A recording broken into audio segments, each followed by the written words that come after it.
du Savior's Day, le jour du Sauveur.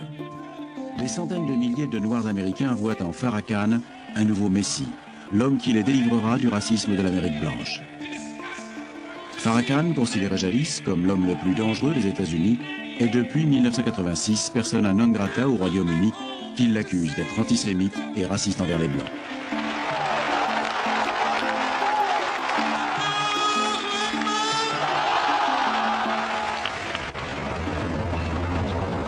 Et lorsque des adeptes anglais de la Nation de l'Islam s'intéresseront à l'enquête sur le récent assassinat à Londres de Stephen Lawrence, un adolescent noir, la presse leur accordera le genre de traitement généralement réservé aux terroristes ou aux mouvements d'extrême droite.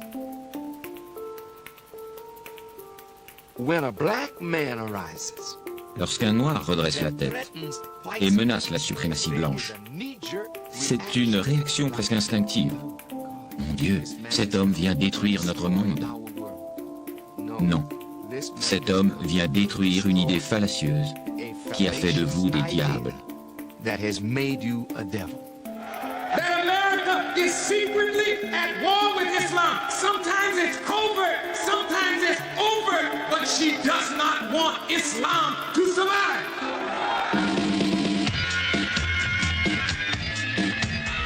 Brothers and sisters, there's a song we used to sing when we were in the church. It goes, never can forget what he done for me. Harmony, quality, so get up, to get him back. Get back on the track. What have you been given, black man? We have been given the last of the messengers of God. I'm just here to tell you a few words. That is good for you. The government will not protect us or defend us or find those who have brutalized us and made us the victims for the past 400 years. Then it is time for us to do whatever is necessary to defend ourselves. When you hear Black Power, it started right here. I want you to come on and join me in the nation of Islam, and let us be the army of Almighty God to establish righteousness and justice and peace on this earth. La Nation de l'Islam voit le jour en 1930, mais ses racines sont nourries par 400 ans de sang, de sueur et de larmes. 400 ans de déracinement, de déportation en Amérique, d'esclavage, d'oppression et de lynchages infligés par des mains chrétiennes et blanches.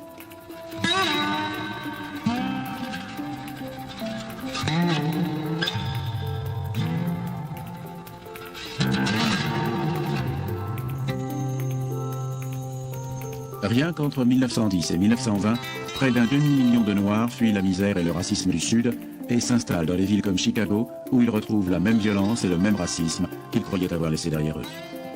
Pour étancher leur soif de réconfort, une étrange solution religieuse sera formulée par Wallace D. Fard, alias Farhad Mohammad, un métis à la peau claire originaire de la Mecque. Commis voyageur de son état, Farhad Mohammad oriente les Noirs des villes vers l'islam. C'est lui qui a apporté l'islam aux Afro-Américains. D'après les gens que je connais au sein de la Nation de l'Islam, son rôle a été tout à fait crucial. Le bras droit de Fard est Elijah Poole, un noir pauvre de Géorgie. Rebaptisé Elijah Muhammad ou le messager, il évoque leur première rencontre. I said to him, I say, you are the one that the Bible prophesies that will come at the end of the world. He said, yes, I am the one, but who knows that but yourself? Quelle qu'ait pu être la doctrine de Farhad Mohammad, Elijah Muhammad se fait l'apôtre d'une religion résolument afrocentrée. Mr. Muhammad, in this book you call for the separation of the Negro into a separate state. Yes. This separation we begin with, it is absolutely necessary. We have lived here in America for the last 400 years and have served our slave masters well before these past 100 years. And now the time has arrived that we want something for ourselves. The natural spirit of God is moving in us. À l'époque, ce qui choque le plus dans les théories d'Elijah Muhammad, c'est sa vision des Blancs. The characteristics of the white man is evil. He was made like that through nature, now we say. Naturally, he was made like that. And the white man is the devil. Les adeptes de la nation croient que les Blancs ont été créés par un savant noir du nom de Yacoub, dans le seul but d'assujettir la planète pendant 6000 ans, période à présent parvenue à son terme. C'est une version de la création que le leader actuel de la nation ne récuse pas. Ce n'est pas une bouillie théologique, sans aucun fondement scientifique. Si l'on veut bien écarter l'aspect émotionnel et aborder la question rationnellement, nous pouvons prouver que la race blanche est issue de nous. Et elle est issue de nous dans un but divin, celui de confronter le bien au mal.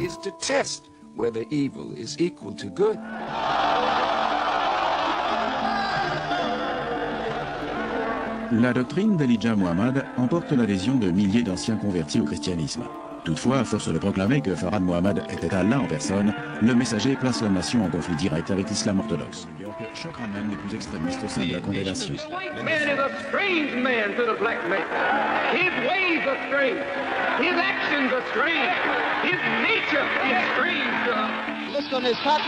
Mohamed Ali est une autre grande personnalité sur laquelle Malcolm X exerce son influence. Malcolm a invité Ali à un meeting de l'organisation en 1961, peu après son premier combat pour le titre de champion du monde. Ali devient un adepte d'Elijah Muhammad. And now they want to put me in jail because I follow this lovely and sweet man. I tell them they can clean out my cell and take me to jail because I never denounce this man.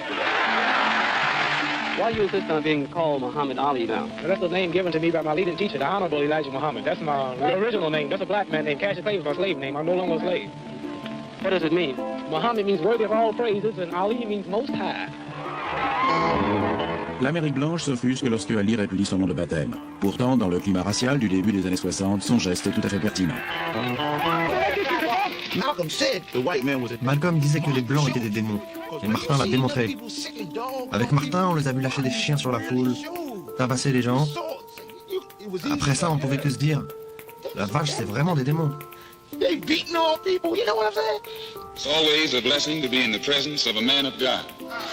Grâce à son sens politique, Malcolm X subjugue son mentor, l'honorable Elijah Muhammad, à tel point que celui-ci le nomme représentant national, poste nouvellement créé en 1963. Rien ne semble pouvoir arrêter Malcolm, pourtant, au bout de quelques mois, tout se gâte irrémédiablement. Après l'assassinat du président Kennedy, Elijah Muhammad interdit à ses pasteurs de commenter publiquement l'événement, mais Malcolm X ne peut s'empêcher de déclarer qu'au fond, l'Amérique blanche récolte ce qu'elle a semé. Cette fois, Farrakhan ne prendra pas exemple sur Malcolm.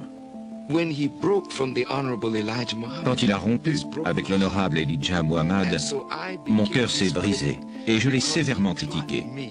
Car c'était lui qui m'avait enseigné l'amour et l'obéissance envers cet homme. Et je ne comprenais pas pourquoi il reniait ce qu'il avait prêché. I said, Sir Malcolm, I said, go up on the mountain top. Anywhere you want. Yell out anything you want for you. I said, but now can I have your key? Un groupuscule issu de la nation est fondé par Clarence 13X Smith, les 5%ers ou 5%. Un membre des 5% est un enseignant pauvre et vertueux qui réfute les enseignements des 10%. Les 10%, ce sont les riches qui asservissent les pauvres et leur enseignent que le Dieu tout-puissant et vivant est un spectre qui n'est pas visible à l'œil nu. Les 10% sucent le sang des pauvres. Les 85% sont les masses incultes, autrement dit la majorité. Ce qu'il est si facile d'entraîner dans le mauvais chemin, mais si difficile de guider dans la bonne direction. Les 5% vivent dans la culture de la rue et ont contribué à l'éclosion et aux orientations d'un des mouvements musicaux les plus dynamiques des années 80, le hip-hop.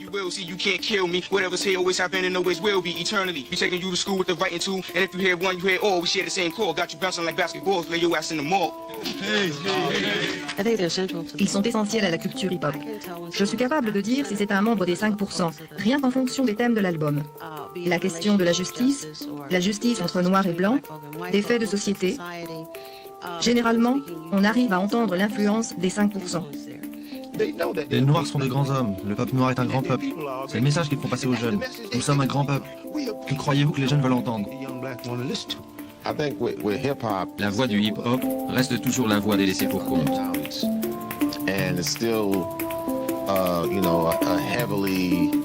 Elle fait généralement la part belle au fantasme masculin.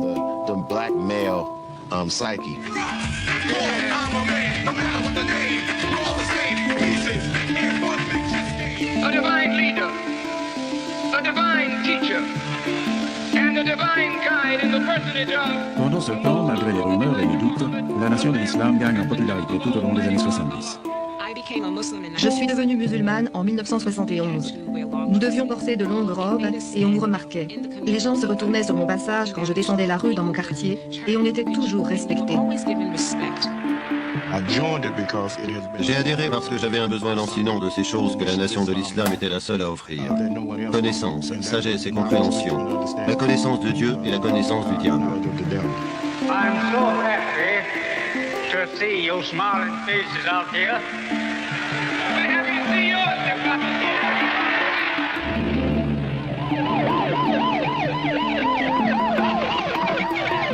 Les tensions s'aggravent, les émeutes raciales d'une violence inouïe embrasent les États-Unis. Les attentats racistes se poursuivent avec notamment l'assassinat de Martin Luther King. Et la nation de l'islam devient une sorte de recours naturel pour les noirs ordinaires, comme pour les célébrités.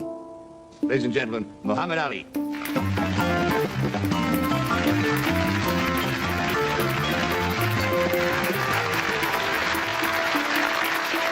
But what attracted you to the truth, the teachings of Elijah Muhammad, on how black people's been brainwashed, how they've been taught to love white and hate black, how we've been robbed of our names in slavery. Ali est à présent le champion de toute une génération de noirs, jeunes et déshérités. La richesse et la renommée n'ont pas ébranlé sa fidélité à la nation de l'islam. But Elijah Muhammad has been on record, you must have been asked this many times, as saying that white men are devils. You don't believe that, do you? Yeah, I believe everything he preached. Now what am I going to do, get up and tell you Elijah Muhammad was wrong when he said they're not the devil? They have to prove they're not the devil. The history is the history of a devil. You cannot lynch and kill and rape and burn and castrate a man and rape his women for 400 years, enslave them and burn them and still mistreat them and drop bombs on everybody all over the world, causing trouble everywhere they go, and then you're going to say he's not the devil? Well, prove he's not the devil. Le 25 février 1975, à la veille de la convention annuelle du Savior's Day, Elijah Muhammad s'éteint. Lors de la convention, le révérend Jesse Jackson fait l'éloge de l'homme qui, dit-il, lui a tant appris. He knew that self-power was more basic than economic and political power. And that if you got self-power, you could get economic power. His life was the will of God. His mission was the will of God. Au grand étonnement de la base, Louis Farrakhan n'est pas nommé à la tête de la nation de l'islam. Cet honneur revient à l'un des fils du messager, rebaptisé pour l'occasion Imam Wallace Lee. Wallace s'engage à marcher sur les pas de son père. We will respect it. We will honor and respect his office. And we will never, never, never let anyone come among us and speak a word of discord. Je suis allé trouver Wallace et je lui ai dit que tant qu'il suivrait son père, je marcherais avec lui. En réalité, Wallace a déjà décidé d'embarquer la nation dans une marche forcée vers l'islam orthodoxe.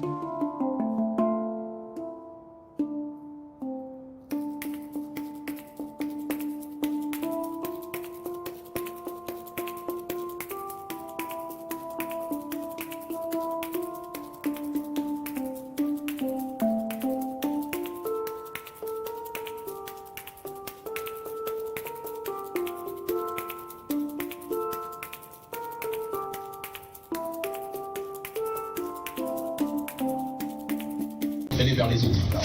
On a bien compris, et les Occidentaux, les locodères, les Juifs, les Arabes, ont bien compris que dans le monde dans lequel on est installé, si le climat était enfermé, on ne pouvait pas faire en sorte de pouvoir lui permettre de se relever et de contribuer à guider l'humanité comme il était censé le faire au départ. C'est dans ce sens qu'on nous a guidés vers l'islam. Moi-même, j'ai fait partie malheureusement de cette secte-là. On nous a guidés vers le judaïsme, le christianisme, etc. Mais la réalité, elle est simple, mes frères et sœurs. Lorsqu'on prend en considération qu'on a une énergie créatrice, une énergie vitale, une force qui est en nous, qui fait de nous non pas des moutons qui suivent un tigre ou un gourou, mais qui font de nous tous ici présents des mesties, frères et sœurs. Est-ce que vous comprenez ce que je veux dire quand je parle de mesties? Est-ce que vous comprenez ce que je veux dire quand je parle du fait que vous êtes tous des mesties, mes frères et sœurs? Donc peut-être apparemment ils ne veulent pas être sauvés, c'est leur problème. Moi quand je parle de mesties, je parle du fait que vous êtes la solution à nos problèmes. Ce n'est pas quelqu'un qui va venir, qui va vous dire alors attendez, Dieu il est comme ça, ceci, place-toi là, prie comme ça vis-à-vis de lui, et c'est comme ça que vous allez vous lever. C'est pas comme ça que ça va se passer. Bien évidemment, nous avons des aînés que nous devons écouter et de respecter, parce que ces aînés, comme dans la tradition ancestrale, sont des guides pour nous. Mais la vérité, mes frères et sœurs, c'est tant que vous ne prendrez pas conscience que les véritables sauveurs de notre histoire, les véritables, à un moment donné, héros qui vont faire en sorte que notre peuple va se libérer, c'est vous. On n'avancera jamais. En dehors, les blancs ont compris. Les blancs, je n'ai pas besoin de le répéter ici, je serai en train de faire la paraphrase, quand bien même j'en gênerai certains ici. Tout le monde sait que le blanc est le diable. Je le dis et je le répète devant vous. Je le dis. On n'a pas besoin de vous dire pour moi. N'inquiétez pas, je ne vais pas faire en sorte que certains vont partir de la salle, tout le monde est bien vu puisque je ne suis pas chez moi. Mais ce que je dis simplement, c'est que les Juifs, les Blancs, les Arabes ont construit une matrice. Tout le monde a vu le film Matrix dans lequel à un moment donné, les êtres humains étaient des robots, ils croyaient être libres alors qu'en réalité ils étaient esclaves. On remplace le terme être humain par le terme kémite et on se rend compte que les esclaves ici présents, ceux qui croient être libres, ceux qui marchent à Châtelet ou ailleurs, ceux qui vont faire des débats de café alors que notre peuple est assassiné, à un moment donné, c'est nous. On croit être libres, mais on ne l'est pas. Et tant qu'on ne comprendra pas qu'on est en guerre, frères et sœurs, et que par conséquent, c'est nous-mêmes qui devons avoir confiance en nos aînés d'une part, mais surtout en notre force personnelle. Tant qu'on n'aura pas fait ce choix-là, on n'avancera jamais, frères et sœurs. On n'avancera jamais. Et c'est pour ça que j'exhorte tout le monde, tous ceux qui sont ici présents, tous ceux qui viennent, qui aiment parler de spiritualité. Mais le problème, c'est que pour beaucoup, on parle de spiritualité dans une salle et dès qu'on ressort, ah, c'est fini la spiritualité, on a parlé au colloque, à la conférence, et il n'y a pas de suivi. Alors la spiritualité, c'est pas une heure dans la journée, c'est pas une fois dans la semaine. La spiritualité, c'est ce qui nous guide tous les jours, mes frères et sœurs. Est-ce vrai ou est-ce faux ce que je dis? Est-ce vrai ou est-ce faux à un moment donné que cette spiritualité doit nous faire prendre conscience que lorsqu'on va au boulot chez le démon, pour l'instant, parce qu'on n'a pas encore nos commerces, lorsqu'on va à un moment donné mener nos actions face à l'ennemi de manière générale, quand on prend conscience du fait qu'on est des êtres divins, quand eux sont des êtres à un moment donné maléfiques, des êtres septiens ou ailleurs, des enfants des effets, lorsqu'on se rend compte que ces gens-là ne servent à rien face à des kémiques conscients, des kémiques accomplis, là, mes frères et sœurs, rien ne peut nous empêcher d'avancer. C'est vrai ou c'est faux ce que je dis? C'est vrai. On est obligé de dire, quand on parle de peuple de Dieu, quand on parle de peuple élu, même si j'ai envie de dire, là je vais reprendre peut-être le terme des Lécodermes, mais à une époque où les Lécodermes étaient dans des cavernes, ou même j'ai envie de dire, à une époque où ils n'existaient pas, les kémiques étaient là, mes frères et sœurs. C'est vrai ou c'est faux ce que je dis? C'est vrai ou c'est faux? J'entends mal, ah, il y a trop de en tout cas qui réagit. D'autres sont peut-être choqués, mais n'ont encore rien vu comme je le dis souvent. La réalité, c'est que nous étions à une époque les rois, et aujourd'hui il est temps de reprendre notre titre, mes frères et sœurs. Il est temps de reprendre notre titre, parce qu'actuellement, si on ne le reprend pas, on va être éliminé du tournoi, mes frères et sœurs. Là, il est vrai, c'est vrai, les pyramides ne sont pas présentes, mais les pyramides sont en vous. L'énergie créatrice, le cas, l'énergie vitale, elle est en vous, frères et sœurs. Elle est en vous et dans personne d'autre. Elle n'est pas chez Jacques Chirac, elle n'est pas dans le comité rassemblement des associations noires ou nègres, piloté par l'Assemblée nationale. Oh, j'ai dit une bêtise, excusez-moi. Elle n'est pas non plus, j'ai envie de dire, mes frères et sœurs, dans le collectif d'hommes qui dit